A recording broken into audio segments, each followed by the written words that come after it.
صباح الخير. يا رب تكونوا بخير واهلا بيكم في حلقة جديدة في البودكاست.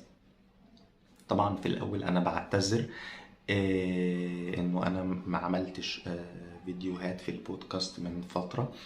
انا عارف ان في ناس كتير دلوقتي في اجازة الصيف او كده لكن طبعا هرجع اعمل فيديوهات اكتر.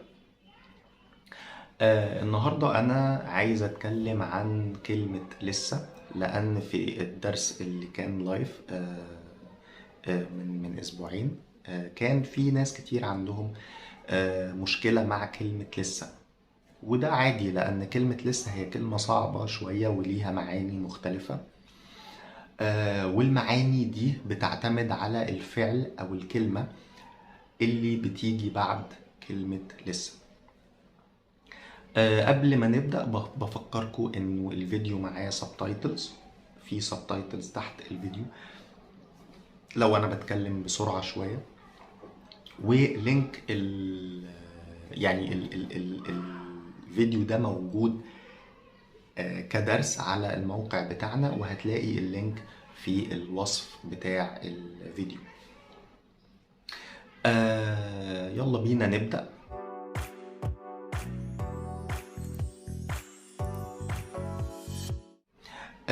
لسه هي كلمة ليها 3 معاني. يعني في الإنجليزي نقدر نقول still، ده أول معنى، و not yet ده تاني معنى، و have just done something أو has just. تمام. هما ال3 معاني دول بس. يلا بينا نبدأ مع الشكل الأول أو الحالة الأولى.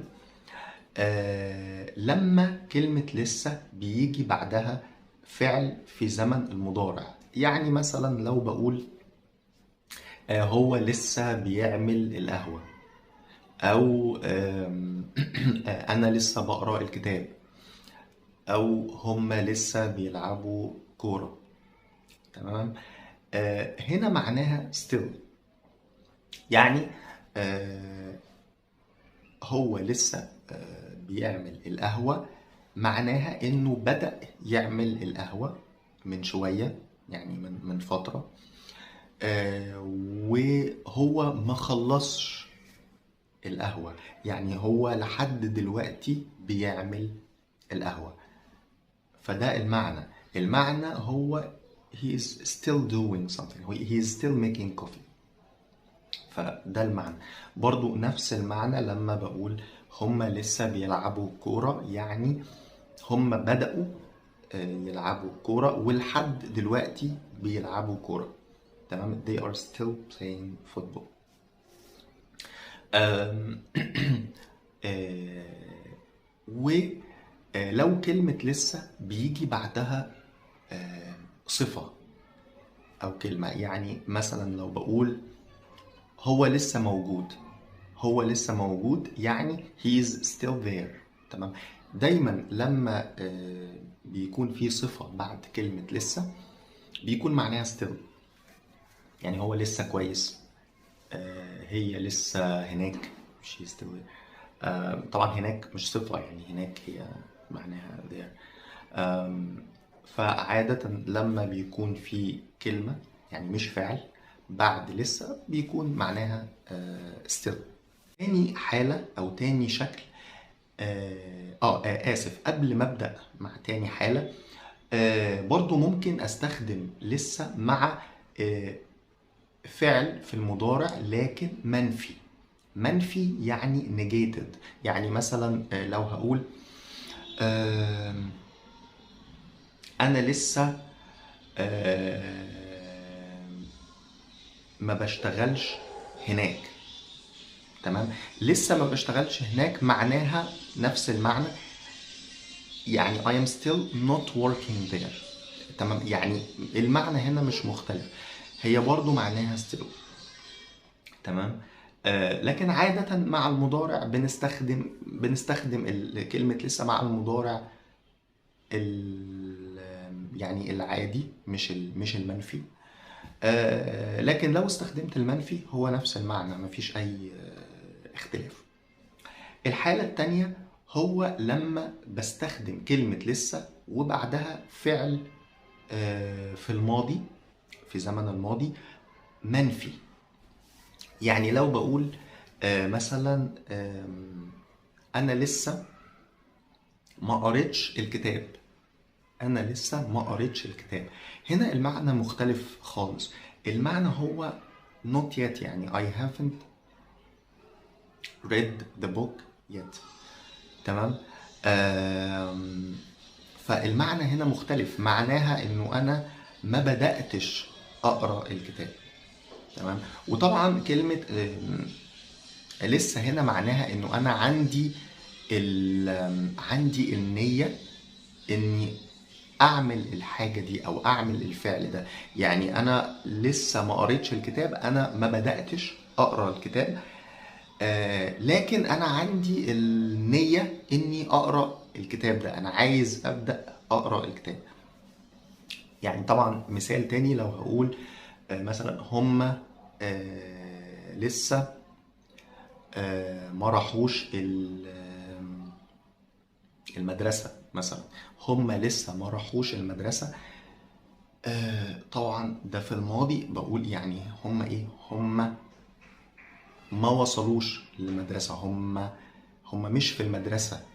تمام. لكن هم عندهم النية انهم يروحوا المدرسة، او هم هيروحوا المدرسة في المستقبل، وانا بعتقد كده. تمام. فده المعنى التاني لكلمة لسه، هو لما بستخدم الفعل في الماضي منفي، لازم يكون منفي. ما ينفعش استخدم فعل في الماضي عادي مش منفي بعد لسه. يعني مش هقول مثلا هو لسه عمل شاي، لا، يعني دي جملة مش موجودة، يعني دي جملة مش حقيقية. ما بنستخدمش الماضي بعد كلمة لسه. تمام. فده دي الحالة التانية لما بستخدم الفعل في الماضي منفي، معناها انه not yet. الحالة الأخيرة هي صعبة شوية. الحالة الأخيرة هي لما بقول مثلا، يعني لو هنستخدم نفس المثال بتاع الكتاب، هقول أنا لسه قاري الكتاب ده، أو أنا لسه قاري الكتاب. هنا المعنى مختلف خالص. هنا أنا استخدمت الاسم الفاعل، أو زي ما بنقول الأكتيف بارتيسيبل، بعد كلمة لسه. هنا المعنى I have just read the book، يعني أنا عملت الحاجة دي لكن من فترة قصيرة قوي، من فترة قصيرة جدا في الماضي. يعني مثلا بقول أنا لسه شايف الفيلم ده. هنا معناها إنه أنا لسه كنت بشوف الفيلم أو بتفرج على الفيلم من وقت قصير. تمام. فهنا لسه معناها I have just seen أو I've just watched this movie. تمام.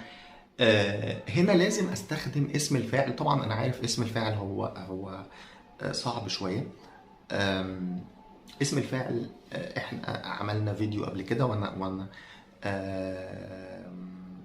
انا حاطط لينك في الوصف بتاع الفيديو ده لفيديو قديم عن اسم الفاعل. وهو باختصار يعني في الافعال العادية هو انا بحط حرف الف بعد الحرف الاول للفعل. لو الفعل من 3 حروف، يعني مثلا زي الفعل كتب فبقول كاتب، لو الفعل قرأ فبقول قاري، لو الفعل مثلا قعد فبقول قاعد، وهكذا. فبقول مثلا انا لسه كاتب القصة دي. تمام. يعني I have just written this story. وهكذا يعني، او هم لسه شايفين الفيلم.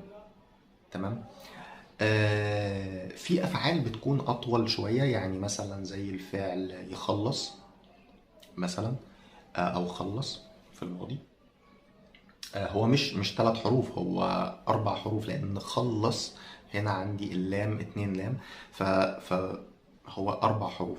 فهنا بستخدم حرف الميم في الاول، يعني بقول مثلا انا لسه مخلص الدرس، يعني I have just finished the lesson.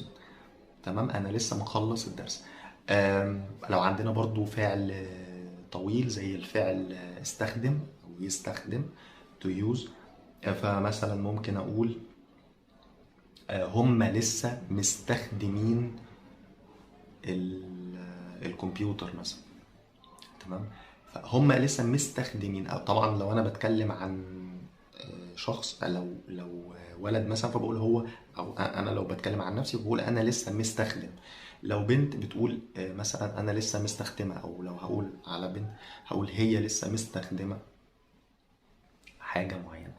او طبعا في الجمع بنستخدم مستخدمين، يعني فاسم الفاعل هو زي صفة، وهو بيعتمد على انا بتكلم عن مين. لو بتكلم عن واحد بستخدم المذكر، لو بنت بستخدم المؤنث، لو اكتر من واحد بستخدم الجمع.